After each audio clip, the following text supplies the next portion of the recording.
All right, Ivy, I'm so excited that you're here. I just want to introduce you properly, formally.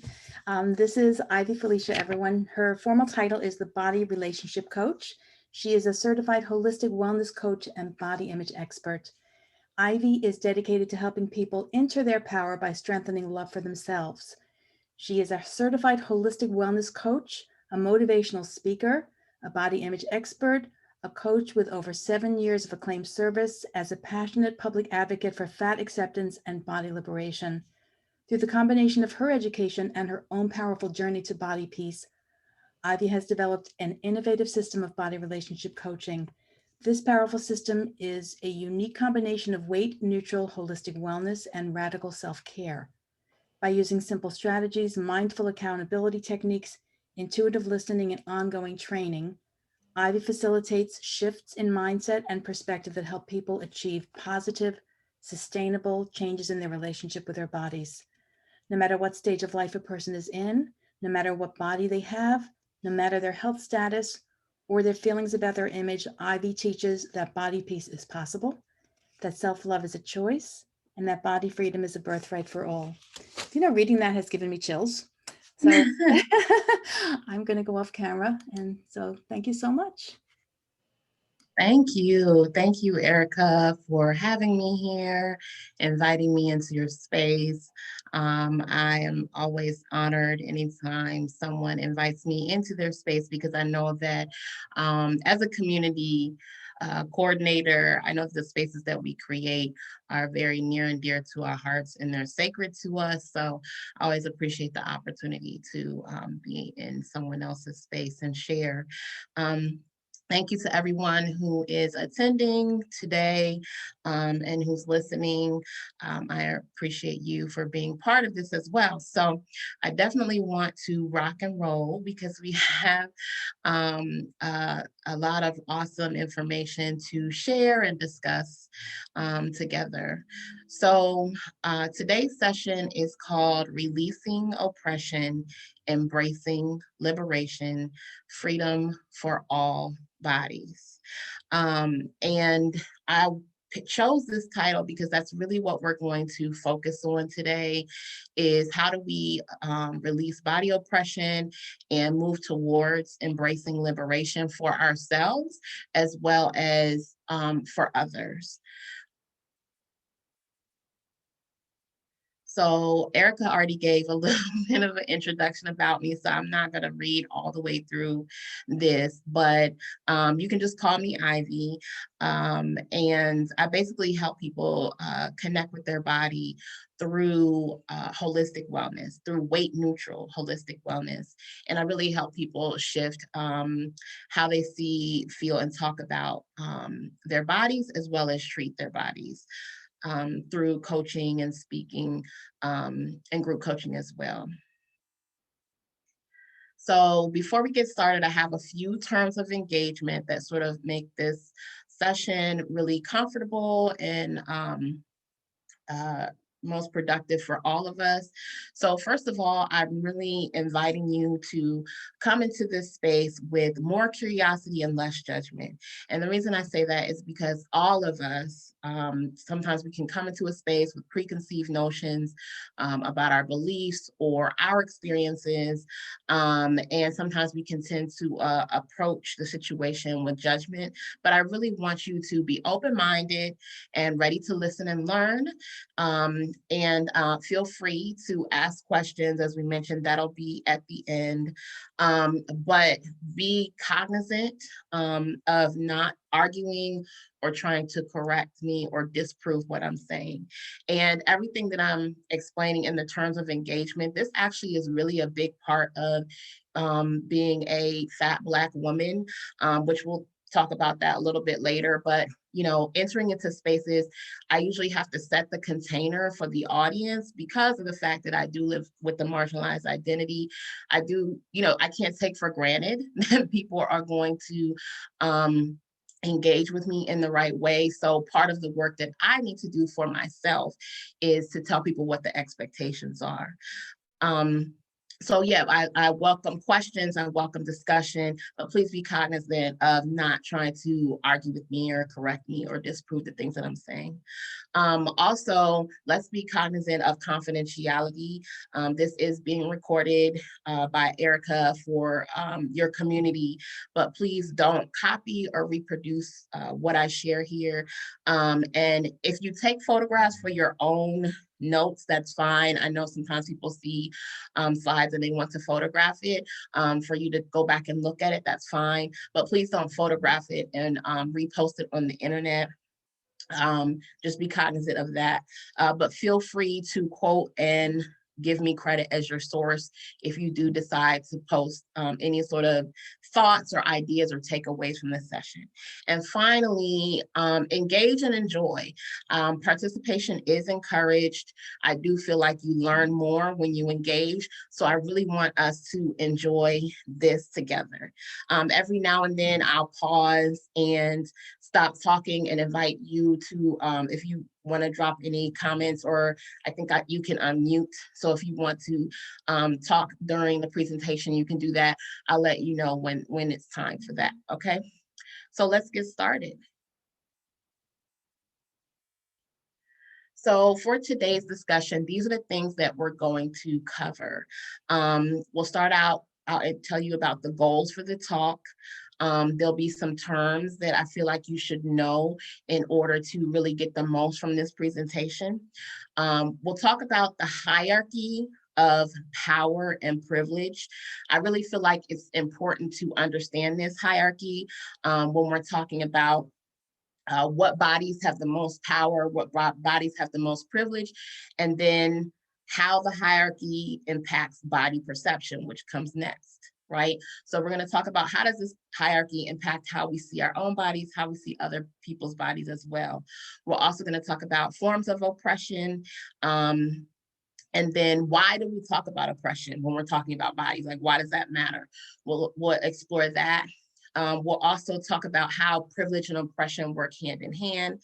And then we'll dig a little bit into beauty ideals and how those beauty ideals impact how we see our body and other people's bodies. And then finally, we'll chat about how do we start to move towards body liberation starting today. There'll be some things that you can start working on today.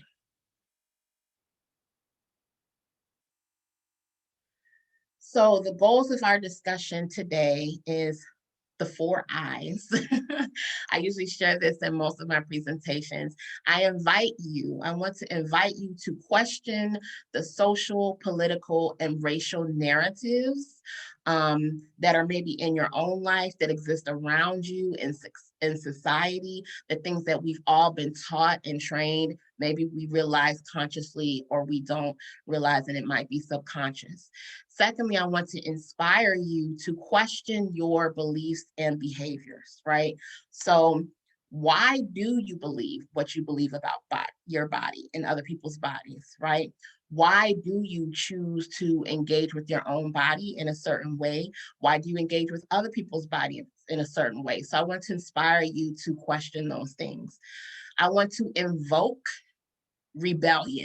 some rebellion in you during this session, for you to rebel against the narratives and the systems. Now, you might not go out here and become an activist or anything like that, but I just want to invoke some rebellion for you to say, you know what? This doesn't really work for me anymore, and this is how I'm going to go out and do things differently. And then finally, I want to incite social, political, and racial change in the world through you, right? So after you question these things and then you're inspired and now you're feeling some rebellion, I want to incite you to go out and just help start creating change by what you learned here today. All right, so when we talk about questioning the narrative, I want you to think about right now, what are the social and cultural beliefs about bodies and the body ideals that surround us, right? So what are the things that we see in media, like television, social media, things like that, even music, that society and cultural beliefs tell us about bodies? And who sets these ideals? So I want you to question who is setting these ideals, because we're not born with these ideals, right? We're not born thinking a certain way about bodies. So who's sort of setting these ideals for us? And then how do the people who set these ideals benefit? Because there's a motive behind setting these ideals. So how do they benefit from these standards being upheld and perpetuated in society? When I'm talking about inspire you to explore your beliefs, I want you to think about what are your beliefs about bodies, right? Now, whether it's before you started working with Erica, or right now, or throughout your lifetime, maybe they've changed and evolved. But what are your beliefs about bodies? Where did they come from? Maybe who taught you these things? Who told you these various things? How did they become part of your beliefs? How do they influence your feelings and your behaviors? And then how do you, what are your privileges, right? So everybody has some form of privilege. We all have very different variations of privilege, which we'll talk about later. So what are your privileges that you're living with in your body? And then how do you uphold oppression yourself, right? How are you, what's the responsibility that you have in upholding some of the oppressions that we're experiencing in society? When we talk about rebellion, I want you to think about what is no longer serving you when we're going through this discussion, right? So if you're taking notes, like really write down and think when you're getting information during this discussion, you're processing things, I want you to think about what is no longer serving you. Maybe something you've been doing, something you've been believing, a way you've been treating yourself, the way you've been treating other people. What is no longer serving you, right? What are you ready to release because it's no longer serving you? And then what new beliefs will replace the old beliefs that are no longer serving you? And how will your new beliefs create new behaviors? And when I talk about inciting change in the world through you, I'm saying, how will you start to redefine the narrative? Right? So this is not just a passive approach of, okay, I'm learning this in this session, I listened, I understand, but how are you going to go out and redefine the narrative, right? Not just have an awareness, but what are you going to do to incite change? And how will you acknowledge your privilege and let that be part of how you change the narrative? What will you do with your privilege to create change? And then how will you make sure that other people are informed and inspired as well? All right, so here's some terms that you need to know. Some of them may already be familiar from other work that you've done, but I don't take that for granted, even in some of the work that Erica is doing with you in this space. And this is basically how I define it and the definitions that I use in the work that I do with my clients and other people. So body image, which is simply your perception of your body, right? So how you see yourself when you look in the mirror, also kind of how you see yourself when you're moving around the world. So when you're navigating the world in your body, like what is the image that you have in your head of your body? That's your body image. Beauty standards. What are beauty standards? They're body ideals that are based on heteronormative beliefs that vary across across cultures. And we'll get into beauty ideals and body ideals later. Body relationship. This is something that I actually, I'm the body relationship coach. So I use this term a lot. I really feel like the way I explain it to people is that we are not our bodies. We live in our bodies, right? And sometimes we forget that. Sometimes we get so enmeshed with our bodies that we think we are our bodies. But we know that if a person transitions or dies, that their body is still here, but they're not here with us anymore, right? So that's kind of a way to think about you and your body are not the same. You're in your body, you're navigating the world through your body. So if you and your body aren't the same, then how do you connect with your body, right? Or disconnect with your body? How do you relate to your body? And how do you care for your body as an entity separate from yourself? And one of the things that I like to tell clients, and I like when I talk about body relationship, which we'll get into a little bit more later, is your relationship with your body is the longest one you'll ever have, right? So it starts when you're born and it ends when you die. Like you might have all other kind of relationships in the middle, romantic relationships, friendships, work relationships, all those things. But the longest one you'll ever have is definitely the one that you have with your body. So it's absolutely important to think about how you're relating to your body. Body positivity. When I first started this work, I started out embracing the concept of body positivity, which is fine. It's a good entry point for some people, especially if you're coming from a space of feeling hatred or negative feelings or energy about your body.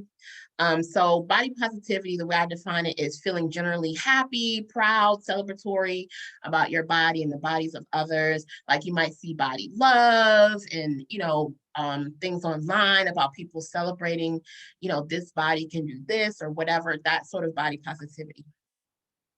For me, I actually subscribe to body peace more now than body positivity. And I'll share why. In working with clients, when I very first started out coaching, I was all about body positivity, body love. I was constantly talking about body love. And what I found was that with my clients who were coming from a disconnected relationship with their body, or maybe they hated their body, right? They would tell me it's really hard to love my body, and then I actually went through a challenge in my own body journey. I live with PCOS, which is polycystic ovarian syndrome, a chronic illness. And I went through some challenges with my body. And during that time, I was like, oh my gosh, I love my body. I was excited about my body. But going through this health challenge, I realized that I really wasn't feeling love towards my body. And my biggest goal was just to be at peace with my body, right? So not to get into the place where I was at discord or hating or being negative towards my body. But the most accessible thing for me was to think about body peace. So I like to tell you, if you can't get to the place of loving your body and being super excited about your body all the time, sometimes body peace can feel more accessible. And that's basically just choosing acceptance of your body, right? Not trying to make it be something that it's not or control it, but just choosing acceptance and then releasing judgment and negativity about your own body. The next term is body liberation, which is what we're working towards, we're talking about today, and we're focusing on today, which is releasing social, cultural, and personal definitions of bodies and no longer attaching identity to the body. So this is a little, usually people, when they're coming from body hate or struggling with their body, it's kind of a challenge just to get to body positivity. And then usually body peace might be deeper work. And then body liberation is the next step, right? So you might just have to try to work to get to a positive feeling about your body. And then learning how to consistently choose acceptance and peace and release judgment and just sort of feel neutral, right? Sort of like body neutrality, body peace, same thing. And then body liberation is a little bit deeper work because now you're saying, okay, I don't even attach identity to my body and I don't attach identity of other people based on their body either. And we'll talk a little bit more about what that can look like as well.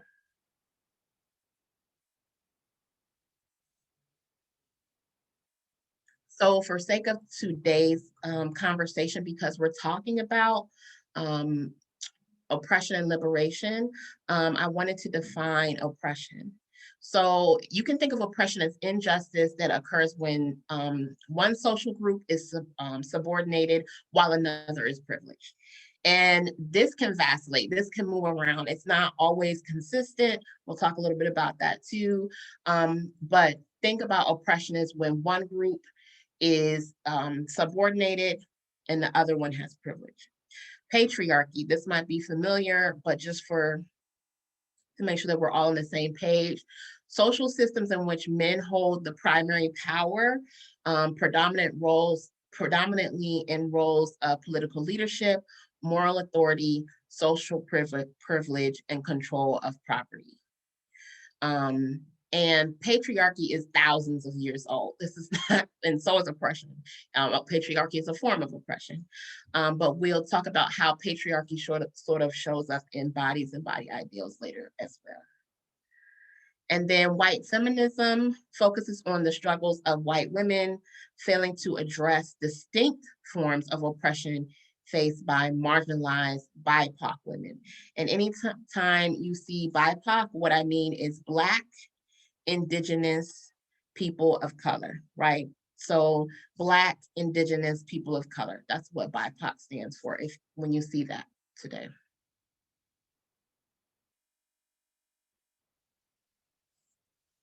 So let's look at the hierarchy of privilege and power. And I feel like this is important to sort of set the stage before we start talking about privilege and power, to think about who holds the most and who holds the most privilege, who holds the most power, and sort of how do they use it, and then who holds the least and who is consistently working towards trying to obtain privilege and power. So starting at the top, we have white cishet men, which is cisgendered heterosexual men. And usually the ones who are at the top or have the most power are rich, thin, able-bodied, educated, affluent, white cishet males. And they think of them as sitting at the top and holding the most power. Next, I have BIPOC cishet men, which is Black, Indigenous, men of color.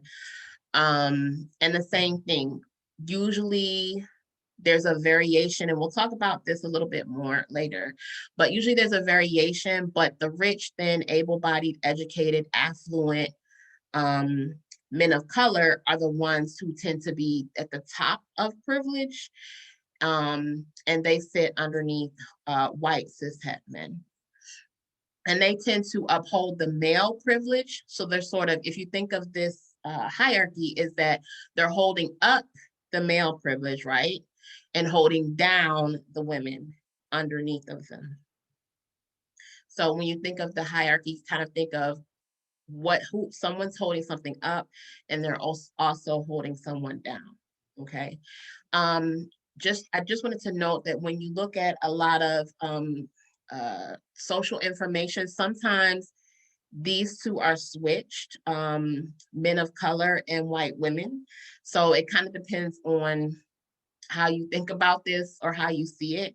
And it can also sort of vary depending on the situation, which we'll look at that a little bit more later. Okay, so after men of color, then there are white women, right? So again, the rich, thin, able-bodied, educated, affluent women who are white are holding down BIPOC men.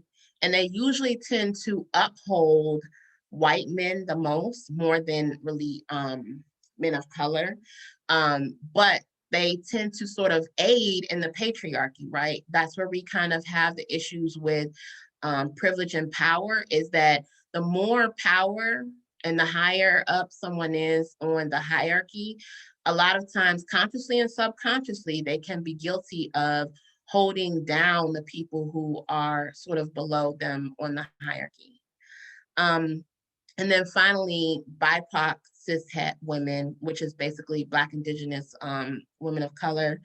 And again, those who are rich, thin, able-bodied, educated, or affluent hold the most power, but they're usually all women of color are trying to access this power that is consistently experienced and given to the people towards the top of the hierarchy.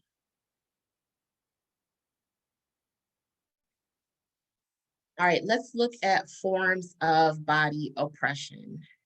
So these are the ways in which various bodies can be oppressed, right? These are the ways that oppression shows up for bodies. And when we're talking about the hierarchy, depending on where you are in the hierarchy, the oppressions that you experience might vary, and the level of oppression will vary as well. So beauty standards, which are socially constructed systems of attractiveness, and value. That's a form of oppression that really we all live with, but women experience it the most. And we'll talk about that a little bit about why later. But this can be a form of body oppression. Fat phobia, which is fear, hatred, and the stigmatization of large bodies. So with fat phobia, it's a fear and hatred of large bodies.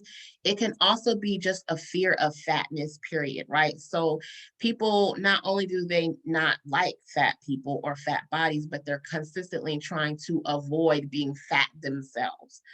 So it's a consistent avoidance of fat people or living the fat experience. Healthism, which is something that a lot of people haven't heard a lot about, or maybe don't talk a lot about, but it's the preoccupation and prioritization of health and fitness while assigning sole responsibility to individuals. So let's unpack this a little bit, right? So in healthism, if a person is practicing healthism, or maybe they're moving in the energy of healthism, they're consistently preoccupied and almost obsessed with health and fitness, right? So it's always about what is the most healthy, who's the most healthy, how do I get healthy? Everything is about health and fitness. And then they also tend to, when it says assign the sole responsibility to individuals, a person who is moving from a space of healthism feels that every person is responsible for their health. So if you're unhealthy, if you live with chronic illness, if you have any sort of chronic illness, if you have any sort of disability or anything like that, it's because you're not taking care of your body, you're not eating right, you're not practicing fitness, you're not taking your vitamins, you're not drinking your water, you're not going to the right doctor. There's something that you're not doing, and that's why you're not healthy. So with healthism, a person can even be practicing healthism in the way that they see themselves, right? So maybe people who are in a space of healthism might be so preoccupied with health and fitness because they feel like they're in control of their health and wellness. They're in control of their health and fitness. And the things that they do or the things that they refrain from will help them reach optimal health, right? And we know this isn't true, right? Let's think about people who maybe have been diagnosed with terminal illness, or people who have chronic illnesses, or people who have certain things happen to their bodies, and it's out of their control. It's not something that they're able to control, and it doesn't matter how many vegetables they eat or how much working out they do. It's not going to change the health situation that they're dealing with. That's just an example of how we have an illusion of control, excuse me, and how we're not always solely responsible for the things that are going on in our bodies with our health. Diet culture, I know this is a term I'm sure you all have talked about here with Erica time and time again. So I won't talk about that too much, but it prioritizes thinness at all costs, and it assigns moral value to size and health. So moral value is really the most important thing that I want you to think about here. Um, our society really rests on diet culture and this moral value to size and health. People who are a certain size are assumed to be of lower moral value, meaning that they're not as good people. They don't really care about their body. They're lazy. Those are the sort of things that are subscribed to people. Also, I'm sorry, ascribes to people. Also, the moral assigning health, right? Where there's the assumption that thin bodies are healthier and anything that's not thin is not healthy, right? So this is something that our society rests on, and it is a form of oppression. Diet culture, subscribing diet culture to yourself, to other people, is a form of oppression. It's not in any way correlated with health. It's completely about oppression. And I really want to make sure that when I talk about the things that you take away for today, or inciting change and inviting you to think about things, I really want you to think about that. Ableism, which is social, cultural, and personal discrimination against people with disabilities, right? Um, One of the things I really want to bring up is that when we talk about ableism and we say, everybody's thinking, oh, you might think I wouldn't be mean to someone in a wheelchair, or someone that I know is blind or deaf. But there are illnesses and disabilities that people have that are invisible. And a lot of times in our society, people will be guilty of ableism, with discriminating against people who have disabilities, and they don't know it because they can't see their disability. And it's really none of our business what's going on with another person's body and what their disability or their ability is or is not.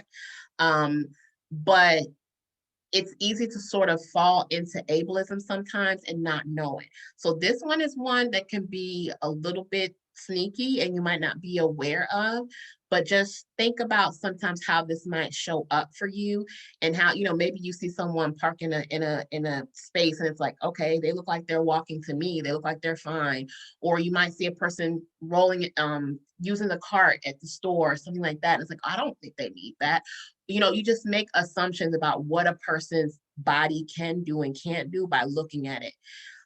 That's some of the ways that ableism can sneak up. Also, mentally, people who have mental disabilities that we don't know about. Again, it's none of our business, but we can make assumptions about a person's mental capacity and really not know their situation. Also, racism. So racism is a systemic and social oppressions of Black, Indigenous, people of color based on social constructs of racial hierarchy. Sexism is prejudice, discrimination, and oppression based on sex and gender.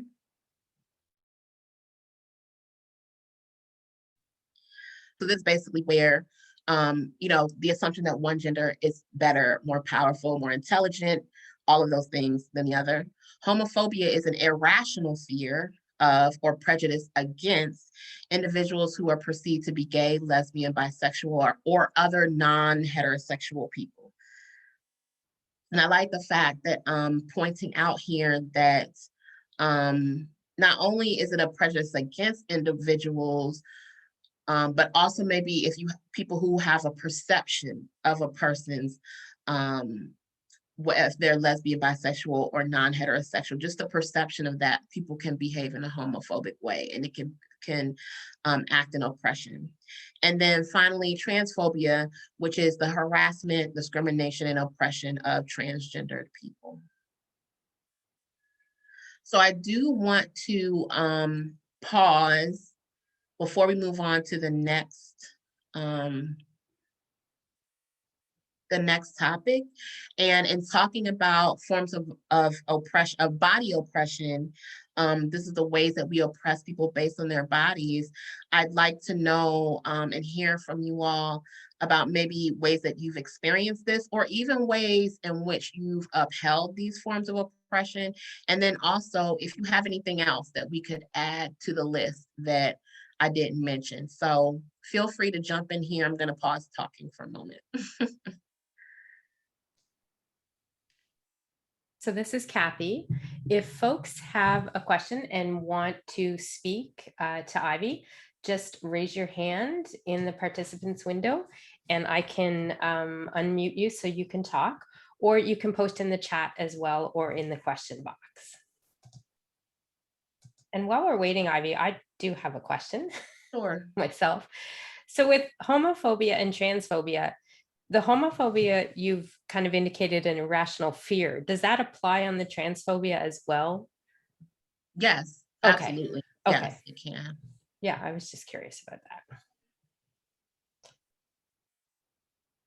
So, okay, so Randy, I'm going to hit allow to talk there. And you just have to unmute yourself, Randy Salco. And then you'll be able to speak. Randy. You just have to unmute yourself, Randy. Unmute? There you go. Okay, thank you. I think this wasn't there. So one thing that I was going to add as a form of body oppression is ageism. Yes.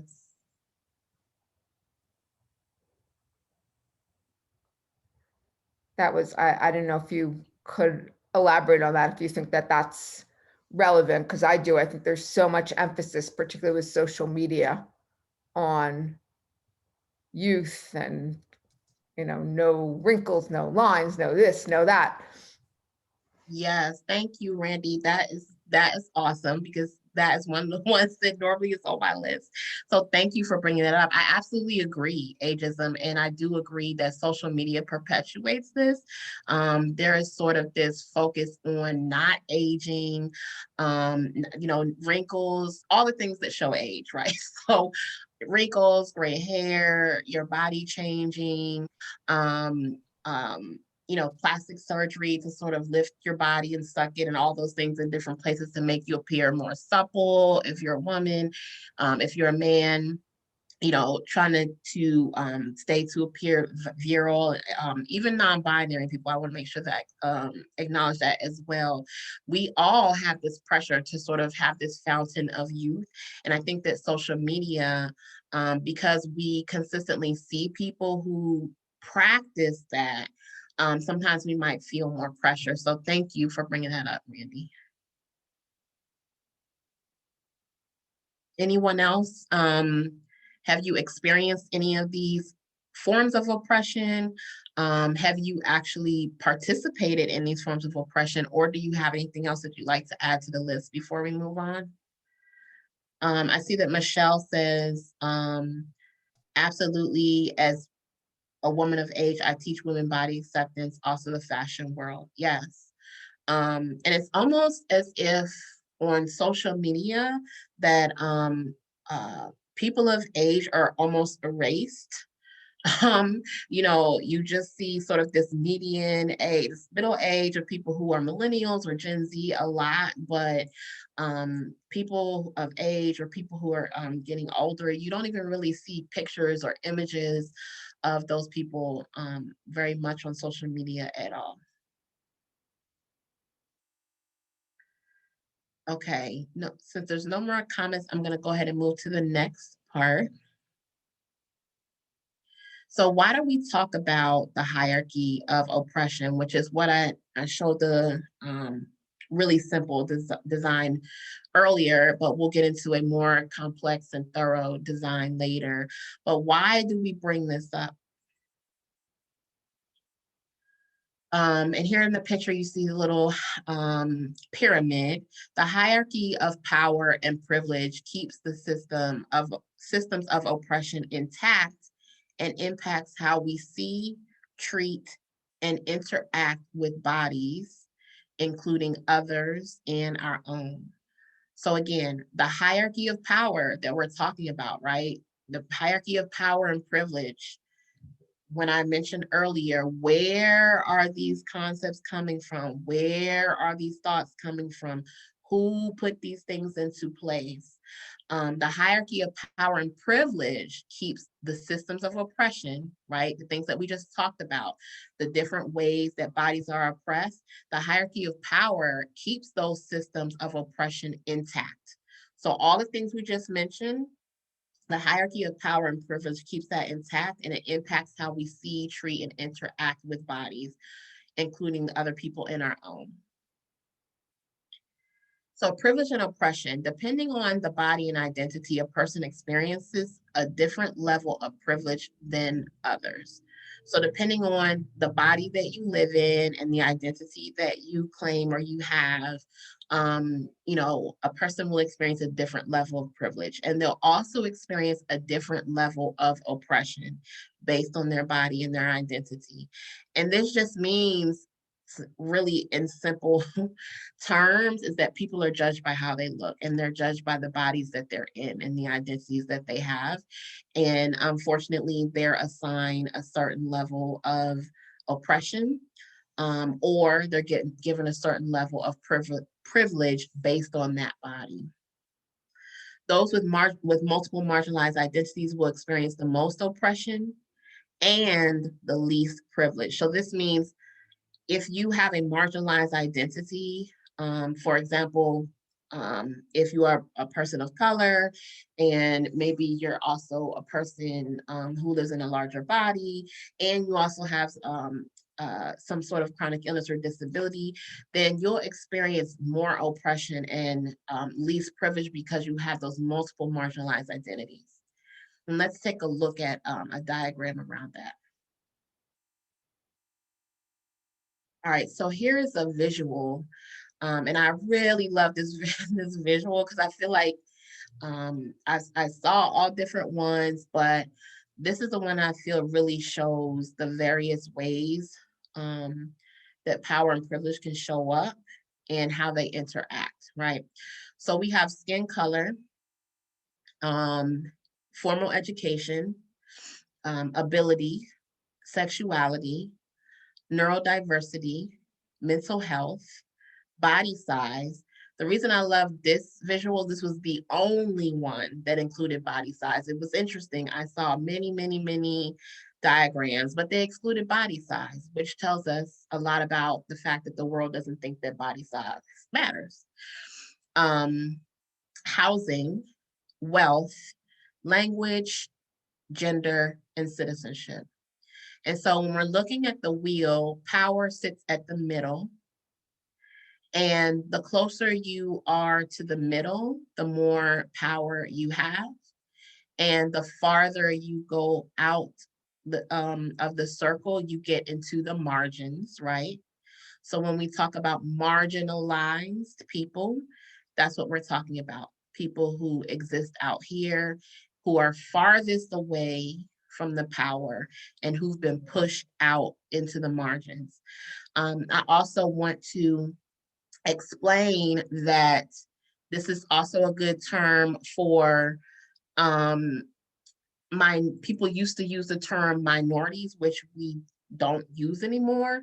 It's more appropriate to say marginalized. And the reason for that is because marginalized puts the onus back on this power and privilege system, right? So it's saying these people have been marginalized rather than saying they are a minority. So it puts that responsibility back on the system rather than the person. I saw a question and someone asked, would religion be included? Absolutely. There were other diagrams that included religion, and I absolutely do agree that religion could be included on the wheel. Usually if you're, depending on the religion that you have, or the religion that you practice, that also impacts the power and privilege that you experience. So if you look at this wheel, just really quick to kind of give you an example, if you exists, if you have multiple identities in this inner part of the wheel, you have the most power and privilege. This is sort of a different way of looking at the hierarchy, looking at it in a wheel instead. So a white cisgender male who's a citizen of their country, who went to college and is able-bodied and heterosexual, and considered neurotypical and slim and owns a house and speaks English and is rich, is like super powerful, right? And if we think about this, particularly, I think everyone in here is in the United States. If we think about in our country, these are the people who usually are making the laws and making most of the decisions for everyone else that exists a little further outside of the wheel, right? So this tells us, gives us an idea of what we're talking about when we say power and who's holding the power over other people. If you think of, I think a lot of the attendees here are women. So if you are a woman, you're a little farther outside, but if you think about the fact that, yes, you might be a woman, but if you are a white woman, you still hold this power inside of the circle, right? So you're still a white woman.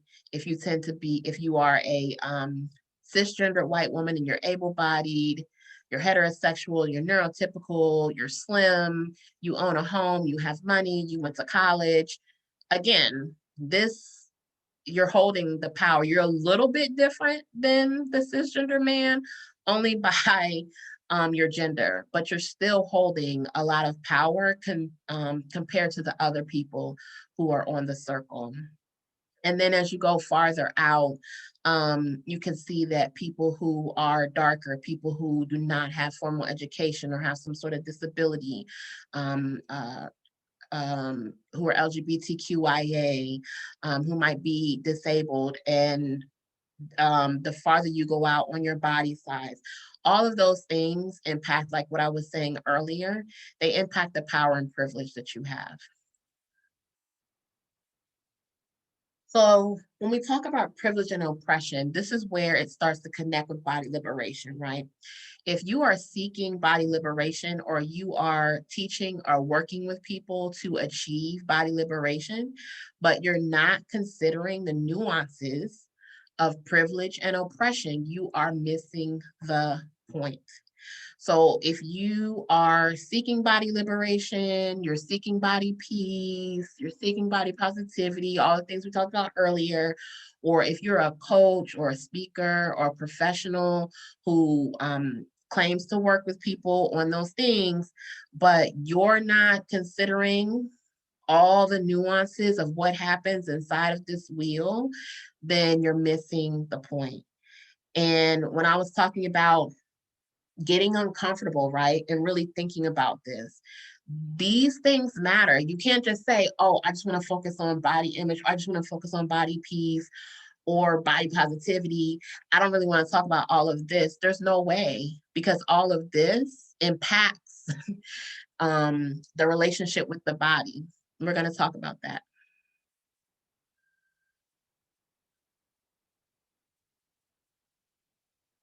We cannot work towards body positivity, body peace, or body liberation without acknowledging the impact of oppression.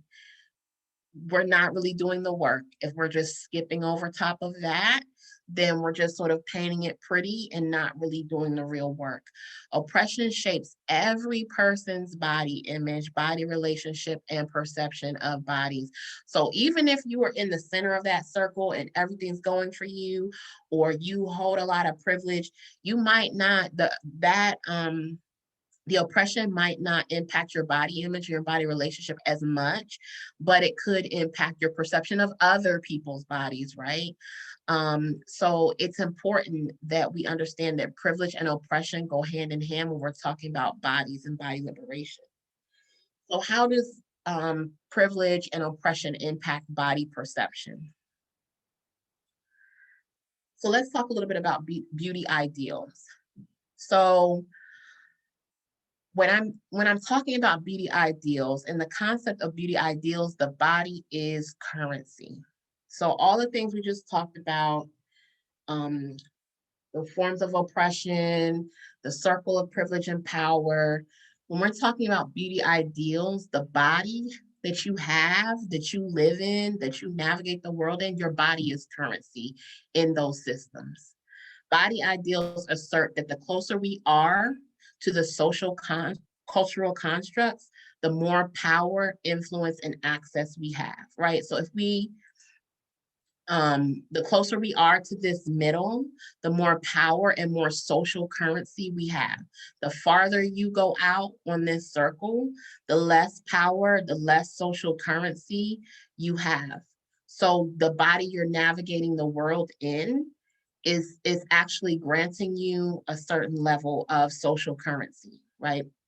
Beauty ideals are crafted and reinforced by white supremacist patriarchy as a means of oppression. So we're thinking about the survival of the prettiest, the thinnest, the fittest, the thickest. If we're talking about males, the strongest, the tallest, those things. When we're talking about beauty ideals, that's what we're speaking of. Beauty and health give us access to opportunities. So when we're thinking about currency, this is what I mean. The more beautiful your body, the healthier your body, the prettier, thinner your body is, the more currency you have. And it also gives you opportunities that lead to social advancement and wealth. So it's not just a visual thing of, oh, those people are pretty and they're popular.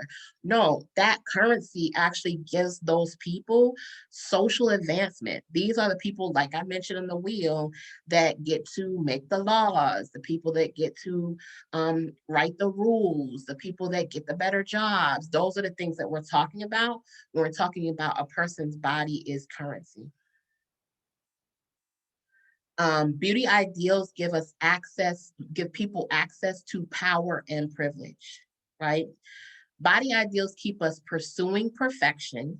Here's where the rubber starts to meet the road. When we talk about how our body ideals and power and privilege interacting with each other, right? So the body ideals keep us pursuing perfection and social acceptance in order to achieve, I'm sorry, I have it repeated here. It keeps us pursuing perfection in order to achieve social acceptance, social advancement, and access to power and privilege. So this body currency and the system that's set up keeps us constantly pursuing perfection so we can get more currency. So we can socially advance, so we can have access to this power and privilege. This can show up in dating and mating, right? The people who are prettier, considered closer to the ideal, might have a better dating and mating experience. The people who are closer to the ideal get more opportunities in career and business. Even on social media, as someone just mentioned earlier about the people who we see all the time and the people who are sort of shamed. Health services, right? Who gets treated better by doctors and nurses, who gets better prices on their health insurance. All of that's based on body ideals and beauty ideals. Also government and systemic powers as well. It's the key to being on top. And that's why I have this stare here. This is what a lot of us are in this constant pursuit of, I want to get on top, I want to look better, I want to pursue perfection, I want to be prettier, thinner, whatever it is, because I want to be on top of that hierarchy. I want to access that power and privilege. And this is not something that we always think about consciously. A lot of this is subconscious. We don't know, why do I feel this incessant need to, be beautiful, to be thin, to be strong, if you're a man, to work out, all of those things. Well, this is why, because society is rewarding the people who look like that, right? So we know that subconsciously. So we're sort of driven to that ideal so we can access this power and privilege. How do beauty ideals impact our body image? So this is how beauty ideals start to impact us personally. Body ideals are society's way of telling us whether or not our body is good enough, and if our body makes us valuable, desirable, and worthy of love, right? So society is constantly telling us if we're good enough, if we're valuable, if we're desirable, and if we're worthy of love. And then this impacts our perception of our own bodies, and it determines how we picture ourselves in our mind. This comes back to the body image. So society is telling us if we're good enough, or if we're valuable, or if we're desirable, or if we're worthy of love. And then that impacts our perception of what we see in the mirror. And then it impacts how we think of ourselves in our own mind. So if we do not measure up to the ideals that we may think, if we do not measure up to the ideals, we'll think less of ourselves, and we'll picture ourselves to be less valuable, less desirable, and unworthy of love, right? So if we're not measuring up to these beauty ideals, beautiful, thin, strong, whatever those things are, then we start to feel less valuable. And then if we subscribe to those ideals, then one inevitably have negative body image and lower self-esteem. And then if this lower self-value, right? So now society was telling us this, we start to believe it, we subscribe to it, then we start to have negative body image and lower self-esteem. And then the lower self-esteem and negative body image lead us to start to look for ways that we can change and control our body, which results in an unhealthy relationship with the body. I remember earlier I was talking about how we relate to our body, how we connect to our body, what type of relationship we're building. Well, all those things that were happening outside of us, right? The society is telling us of who's the prettiest, who's the most valuable, who should get the job, who shouldn't, who should get the lover, who shouldn't, who makes the most money. We start to internalize those things. We start to have lower self-value, more negative body image. And then we start to think, okay, how can I get my body to change? How can I control my body and make it more like the beauty ideal? And then that starts to impact our relationship with our body.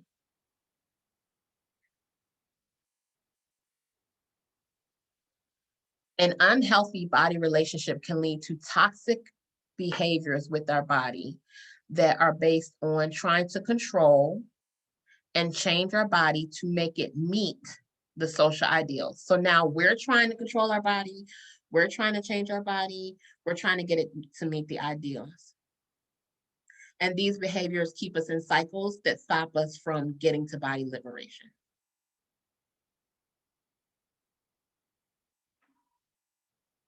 Here are some of the ways that unhealthy body relationship can manifest in our life, right? This is a very small list. There's a lot of ways, but I narrowed it down.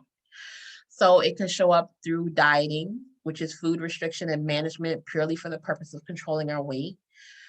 Excessive fitness, which is preoccupation with managing our size through excessive exercise and body movement.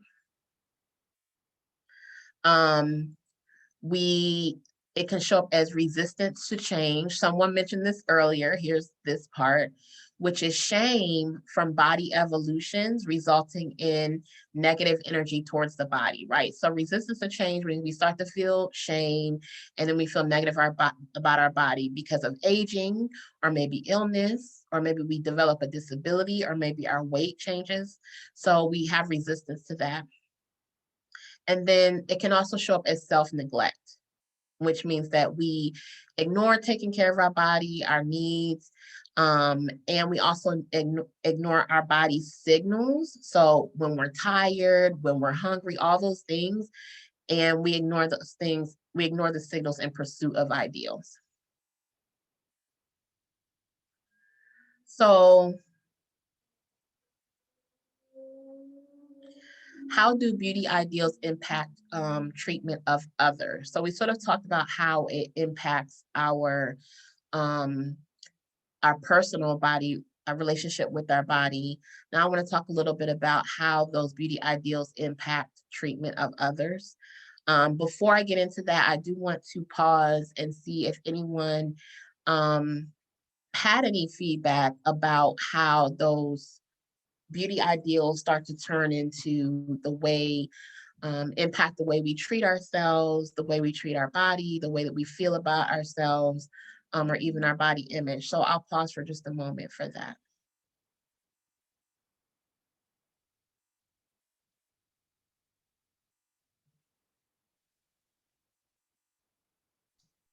So if anybody does want to speak up and talk directly to Ivy, you can just hit the raise hand button there, and I'll know that you want to be unmuted there so that you can talk. And the other way is you can definitely post in the chat as well. And there were a couple comments, Ivy. I don't know if you saw them there. They were there and then just- they disappeared. I don't know what I clicked on. Oops. There, I'll put another chat in and that might pop them up. Yes, thank you. Let's see. So Michelle says, thank you, Ivy. This was definitely food for thought and eye-opening. Despite knowing all this, we need to keep having these conversations so that we start to change our conditioning and see things and behave differently. Absolutely, Michelle. Thank you so much. And I saw Erica said that's a good takeaway as well. Thank you. All right, I'm going to keep going. I know our time is winding up and we have more to cover. So how do beauty ideals impact treatment of others? So we talked about ourselves and how does it impact the way we treat other people? So one of the things that can impact is oppression avoidance. This is my own term that I that I have, but I call it oppression avoidance, right? And we're taught through media and social interaction which bodies are the least valuable. We just talked about that. So knowing this, we avoid looking like those bodies and we pursue the beauty ideal, right? So it's sort of, I want to avoid oppression. I know which type of people society doesn't really value, whether it's like we mentioned earlier, you know, people with wrinkles or gray hair, or whether it's people who are fat or people who are not in shape, or whatever it is that we know. We try to avoid looking like those bodies and pursue the beauty ideal so that we can avoid oppression. This is, and then we might even avoid proximity to those bodies. Ding, ding, ding, think about this. And decrease interactions with them, right?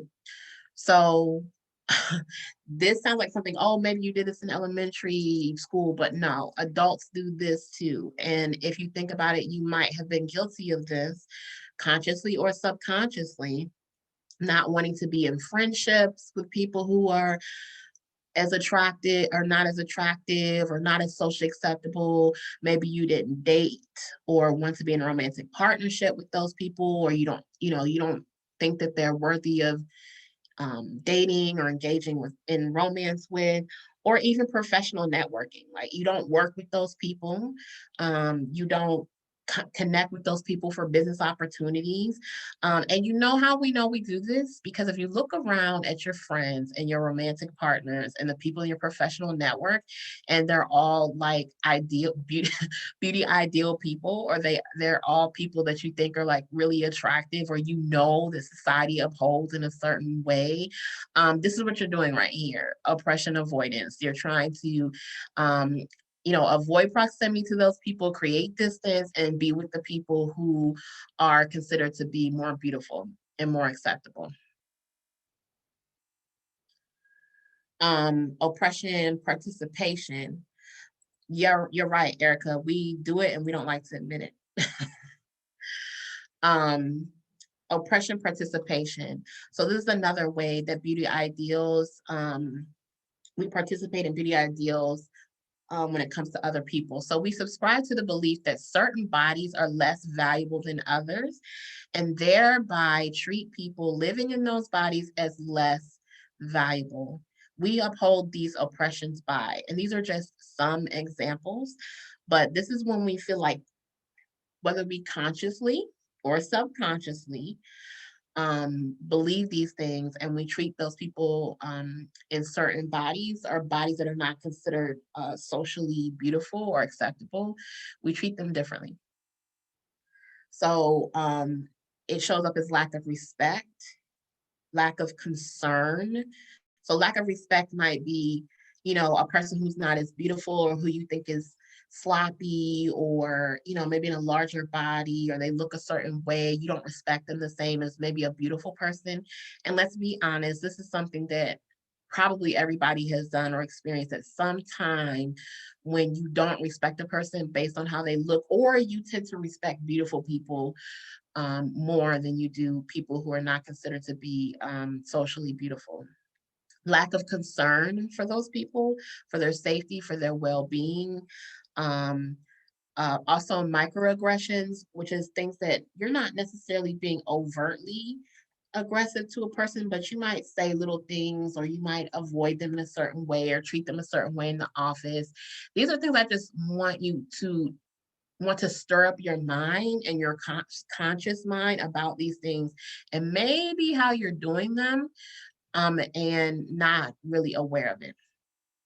It can also be direct violence, right? Like saying things or doing certain things to people who live in certain bodies or have certain identities. Um, it can be perpetuating false information and myths, right? For example, fat people are ... lazy, they don't care about themselves, um, you know, things that you might have heard about from other people, or Black people are, or Hispanic people are, right? Just false information and myths that are not true, and you perpetuate it by saying those things to other people. Denying access to resources and opportunities. You might have participated in that, whether that be on the job, whether that be in business. And this can show up in business as, you don't hire people for your business, or maybe you don't work with people who live in the marginalized identities. Those are ways that you can deny access as well. And you can give unsolicited comments or advice. This would be number one. As a person, like I said, I am a fat Black woman. This would probably be number one. People feel like they have the right to tell people in marginalized bodies what they should do with their body. I was just talking to someone last night, and I was talking about food and eating. And here's one of the ways it shows up, right? I can be sitting down eating 2 cookies and a cupcake and drinking a milkshake, right? Someone will come up to me and say, "Oh, do you think you're supposed to be eating that? Or you should slow down, right? Or, they have a fat-free version of that." These are the types of things that people feel like they can give unsolicited comments to people who live in fat bodies. But on the other hand, if I'm eating a salad and I'm minding my business, a person can step up and say, "You don't really want that salad. You want cookies, right?" Or, "Oh, are you trying to lose weight? Good job. Keep it up." So either way, no matter what I'm doing or what I'm eating, people feel like they can give unsolicited comments or advice. Same thing happens in the gym. If you're in the gym and you're a person of size and you're doing anything in the gym, people are like, "Oh, great, good job." And it's none of their business to come over and give you comments or advice, or they try to tell you how you should do certain things in the gym and assume you don't know what you're doing. So that, I would say, is the thing that people feel like people probably do most common, and don't realize that this is oppression. This is a form of oppression.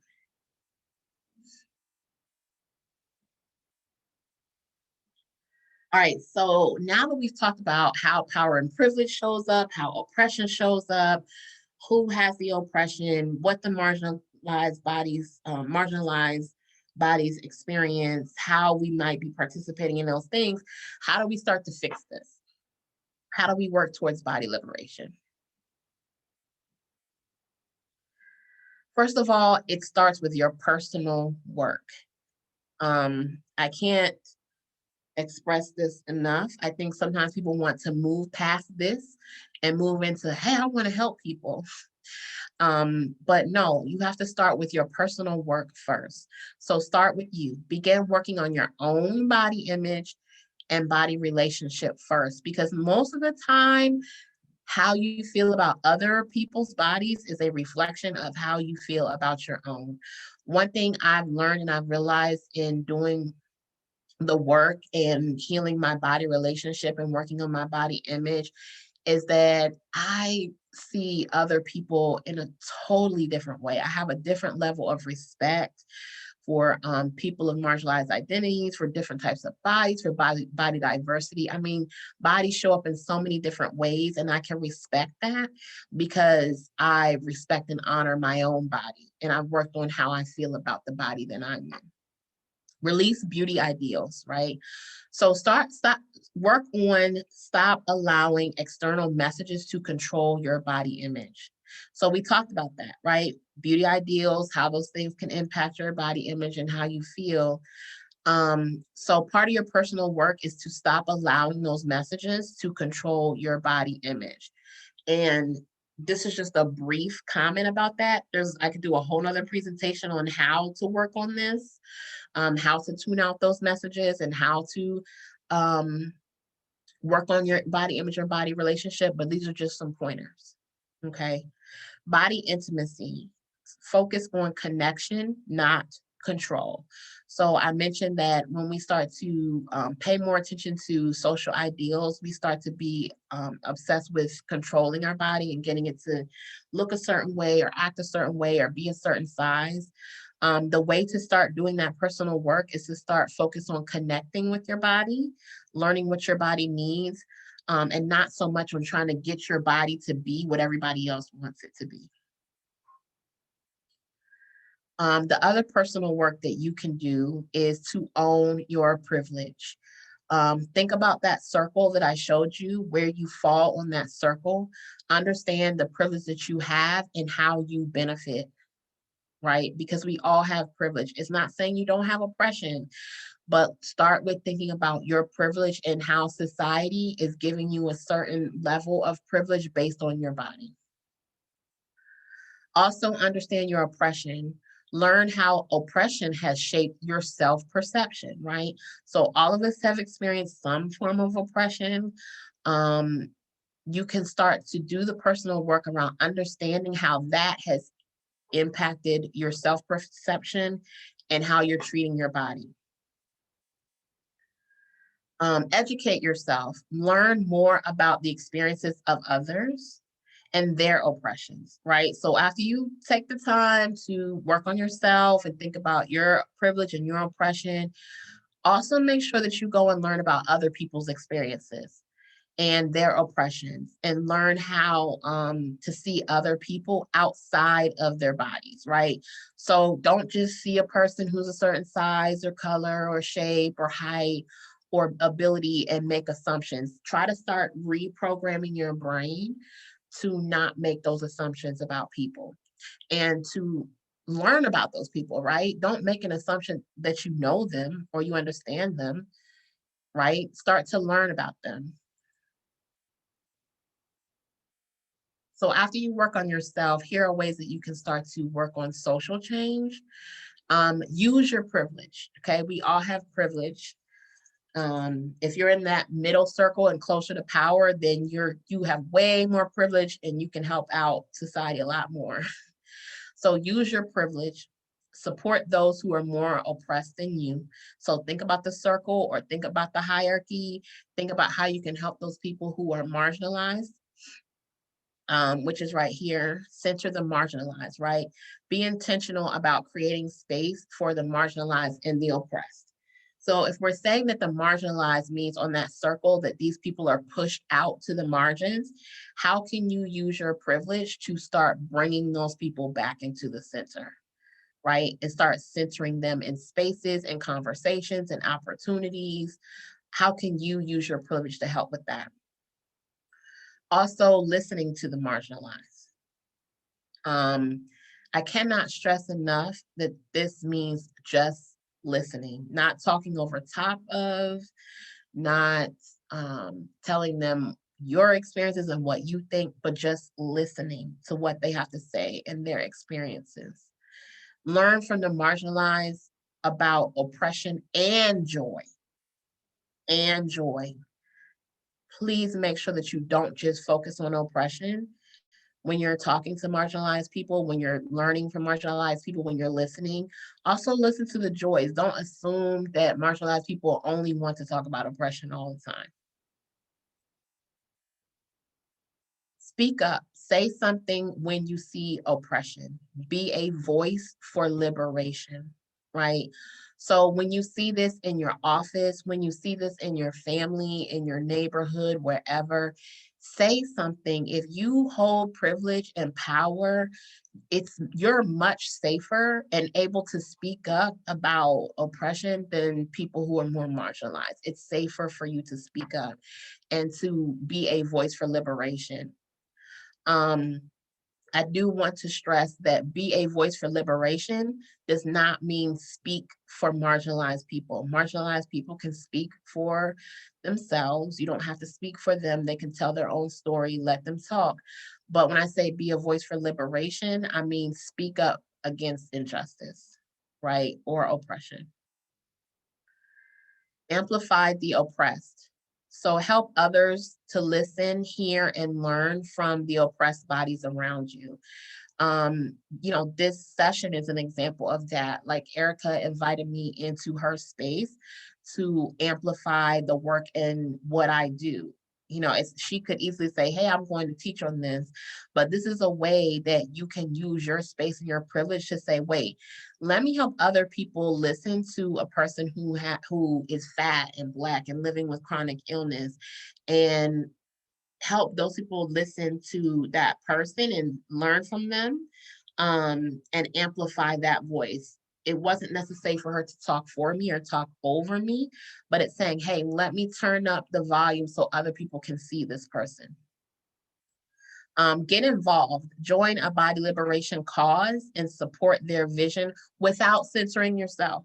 So if you hold power, if you hold privilege, which we all do in some sort of way, and I really want to point out that you can get involved with the body liberation cause of a group of people who are more marginalized or more oppressed than you. For example, I am fat and Black and live with a chronic illness, but I am a heterosexual female. I do have formal education, so I can go to maybe the LGBTQIA community and join their cause and support their vision and not censor myself in that space, and learn and get involved with their cause and be a support, right? So we can all, no matter where you are on the privilege or power spectrum, you can always support or join a cause to help someone else. And this is how we get the ball rolling with liberation.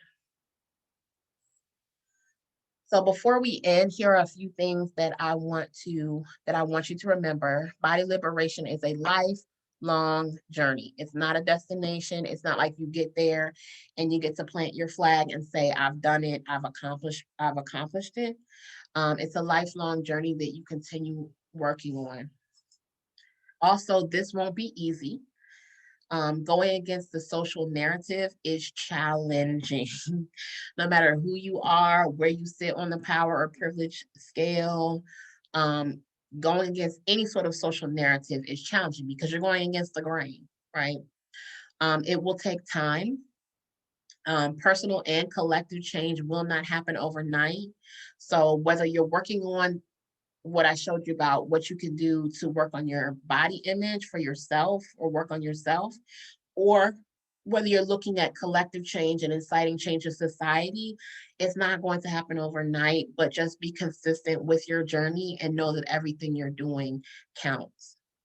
And then finally, it may not be rewarding right away, right? There's no guarantee that you will get kudos for your personal or collective work. Like people might not say, oh my gosh, I see you're doing a really great job. You're working on that. or if you support a more marginalized community or oppressed people, don't expect to get kudos for that. Don't expect for people to, as Monique Melton says, give you ally cookies for supporting other people. That's not what it's about. Don't worry about it being rewarding. Just know that the reward is can be that you're creating change for the generations that come after us, or helping the world be a better place for all of us. And then my final takeaway is allow yourself to love and be loved exactly as you are. This is my quote that I say to everyone. You know, allow yourself to be loved and be loved exactly as you are. You don't have to change anything to love or to be loved. And then, in line with what we talked about today, allow others to love and be loved exactly as they are. No one requires change. No one has to change their body. No one has to change their identities in order to love or be loved. Everyone deserves to love and be loved exactly as they are. And that is it for me. Here are ways that you can find me on social media, Instagram and Twitter and Facebook. You can find me here. On Instagram and Twitter, I'm under I am Ivy Felicia, and on Facebook, I'm under the Body Relationship Coach. And then finally, if you do want to support me, or if you enjoyed this session in any way you want to donate a gift, you are free to do that as well. And these are ways that you can connect with me there too. Thank you.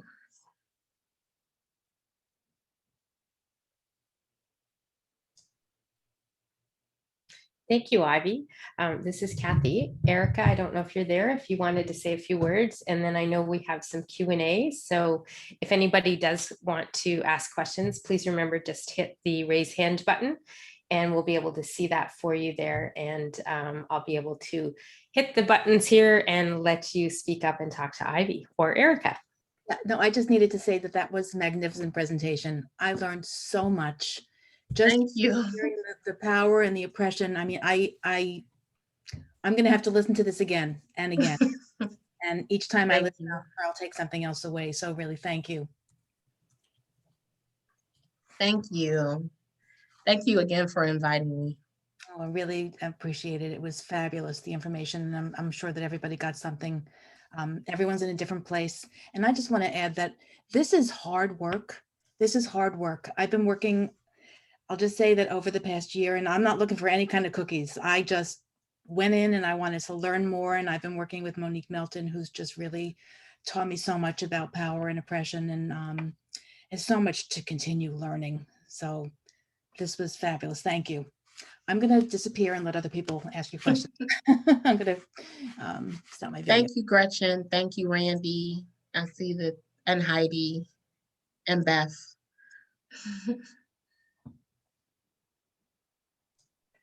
So I did put also links to Ivy's Instagram and Facebook.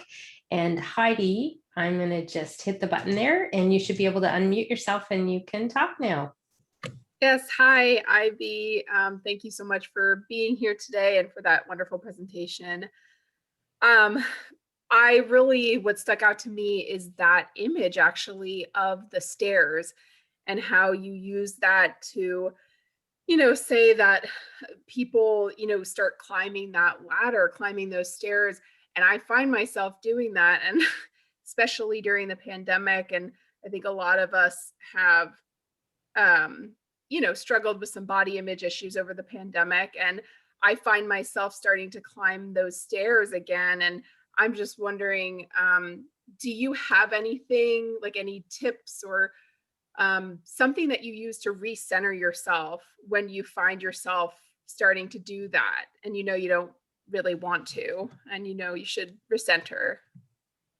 Yeah, can you give me like an example of something that you struggled with during the or after the pandemic?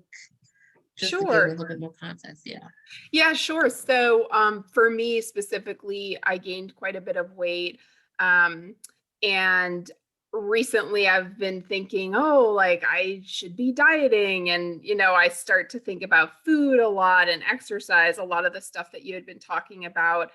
Um, and so, yeah, I wonder, when you start to have those thoughts, do you have anything that you use to sort of recenter yourself in that way?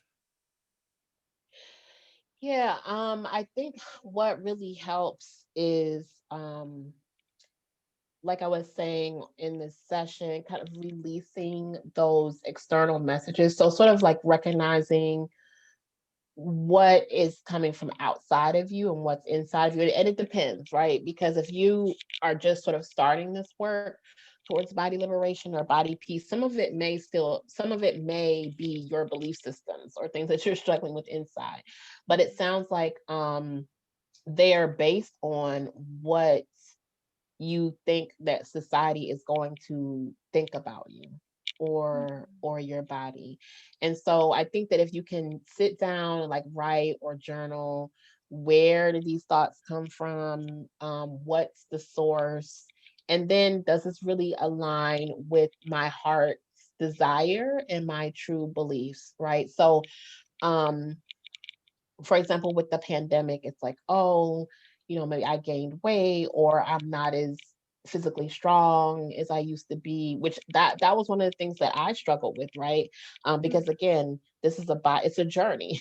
So prior to the pandemic, I was more active, and then during the pandemic, because of being quarantined for months and then not having access to be able to go out and do the things that I normally did, I lost some flexibility and strength and things like that. And I just had to remember, what is it that I'm saying about my body and what is it that I'm assigning my body? And is it or is it not true? Like, am I less valuable because of this? And then moving into a space of compassion, right? So compassion, gratitude also helped during the pandemic with those pandemic thoughts, because, okay, yes, maybe I'm 10, 15, 20 pounds larger in size, or I'm not as strong, but guess what? My body brought me through a pandemic. Right?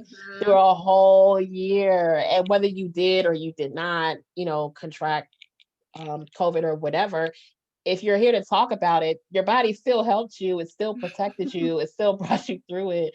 So, we can kind of focus on one thing or we can focus on the other of, hey, my immune system was kicking ass for like a year and a half and protecting me and keeping me safe. And, those are things that you can kind of move into that compassion and gratitude space and sort of tune down those body beauty ideals that I just talked about. Wow, thank you so much. That was so helpful. Great. So next we have Rabia. I'm just gonna hit the button there for you, Rabia. So you should be able to unmute and talk now. I love that picture. Oh, that's with my grandson. Oh, Ivy, it was such a privilege to hear you tonight. I'm so glad I was on this podcast and hear everything that you had to say. I'm a white, privileged, educated, 72-year-old woman, and even my set point when I started intuitively eating is just moderately fat. Like I thought I would get into the 400 weight range, if I ate whatever I wanted to. And so, yes, I'm fat compared to what I used to be in my life, but I still pass. I've always just been able to pass as not as a oppressed person. And I've been very aware of the pain and suffering of marginalized people. So I'm so happy to hear you give us a way,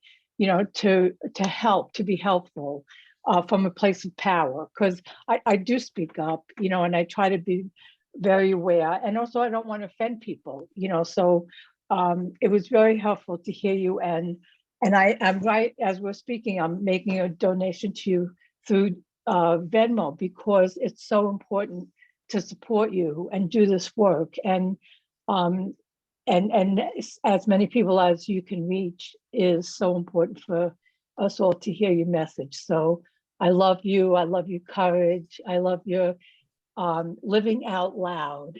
Thank you. Thank you so much for that message, and thank you for the work that you're doing within yourself. And if you're passing it down to this beautiful grandson that you have, and also thank you for your donation as well. Great. And I think, I don't know if there's any more questions there, Ivy. There's a couple comments in the chat, a couple thank yous coming in there. Eric, I don't know if you wanted to come back on, if you had any other final comments or questions there. I'm just going to keep gushing. So I'm just going to, that's really all. You really gave an extraordinary presentation, and I'll be thinking about it a lot. And we're going to talk about it more in our support circle. So thank you again. Thank you. Thank you for everyone. I see everybody's comments, Holly and Catherine and Kathy. Those are two different people. Okay, yes. Yeah, I will say, Ivy, with Catherine, that wheel that you showed, that image, I actually went and found Sylvia Duckworth, the lady that drew it. She's a Canadian like me. But that was very interesting to be able to take yourself and put yourself in there and see, like, that visually was awesome. I've never seen anything like it before. Yeah, that was awesome. I was glad that I found it, because like I said, it was the only one that included body size. All the other ones had other sections, but no one included body size. And I think that's interesting that people don't think that body size matters when it comes to power and privilege, but it does.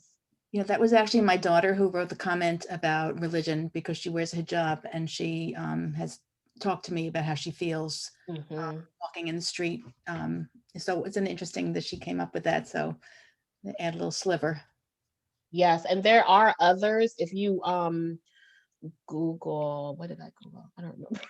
But there are others. If you look on Google, there are other wheels, and some of those did include religion as well. They did not have the body image, but they did include religion. So Ivy, this is Kathy. I'll ask a question since no one else has one right at the moment.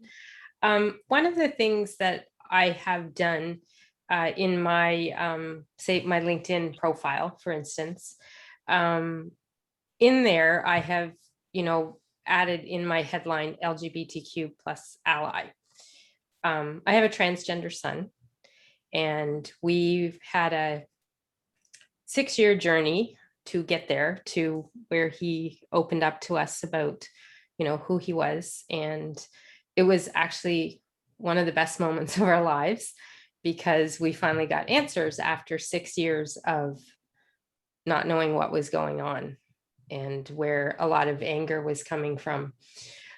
But as a white woman of privilege, I wonder now, I've put that there. My son is who my son is. He has lots of friends. We've supported them in many ways that we can, and he knows that he's got a lot of friends that aren't as lucky as him to have such a accepting family like he does, which makes the world of change in someone's life when everyone is quite happy to say, I love you no matter what. But I do feel sometimes that me having those words there by my name aren't appropriate. I felt that way more so in the past year or not. And I guess I'm just kind of wondering, is it a good thing? Is it a bad thing? Is it, I'm thinking right or wrong, but just curious to know what your thoughts would be on that. Yeah, I can actually see both sides. Yeah. Yeah, I can see how it's saying, hey, I support this particular community. And like you said, I'm an ally. And from your intentions, like you and I are having this conversation, so I understand your intentions. However, if I didn't know you from a can of paint and I saw it on social media, it could translate with you trying to have proximity to that particular community Yeah. So I think it just depends. I don't think Okay. it's wrong or right, but I just think that I can see both sides. Perhaps it would be, I know we only have so many um letters that we can use, but maybe an LGBTQIA parent or something like that would be more appropriate so that I people love know. that. Yeah. I love that. So That- it's not about you, it's Yep. putting that attention back on your son. 100%. I love that. Mhm. Thank you so much You're for that. welcome. Thank you. You're welcome. So there's been a couple more comments there. I think that's all we have for the questions. Ivy, Erica, if you Sure. are coming back on. And I do know, just a little technical housekeeping here, everyone.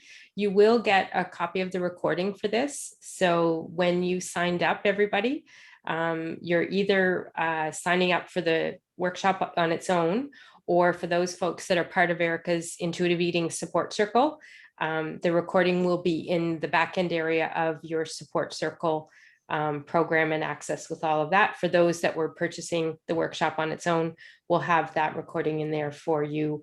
You'll get access as well, and we'll send some emails out to everybody too. Yeah, I'm just coming to say thank you. I know you've given us so much extra time, and it's so appreciated. We have so much to talk about, so much rich learning. It So, was a lot to talk about. When I was trying to, I cut some out, believe it or not, because it's so much. It could be like a whole another hour we could dig into it. this could be a whole semester long course. Yeah, it could be. Yes, it could. And I thought that today, actually, I was like, this could be a whole class in itself, because I didn't even get into what does it look like to explore body peace, and how do you work through that, and how do you reconnect with your body, and then so it's other components that we could discuss. You may have to come back. That's all. Sure. But I appreciate you for having me here, and thank you for everyone who asked questions and participated. It's been enjoyable. Okay, great. So I'll just say good night so that we can all get on with our lives. And thank you Absolutely. again so much. You're Speak- welcome. Thank All right, you. everybody. Good night. Good night.